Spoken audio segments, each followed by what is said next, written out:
ये क्या है?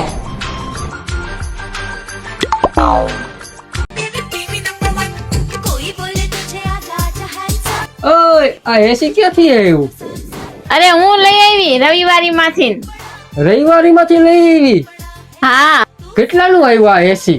ખાલી 5000 નું. ખાલી 5000 નું? હા, તો આનું આઉટર ક્યાં છે? એટલે હું? અરે ઓલો પંખો જે બારે ફિટ કરે ઈ. અરે આ નવી ટેકનોલોજી વાળો એસી છે, એમાં એવો પંખો નો આવે, એને એમ કીધું. અરે કાઈ વાંધો નહીં, કર ચાલુ તો કર, જોઈએ કેવી ઠંડી હવા આવે હે. ખમો ચાલુ કરો, કેવી ઠંડી હવા આવે છે. अभी मजा आएगा ना भिड़ो કે સાહેબો રે ગોવાળિયો રે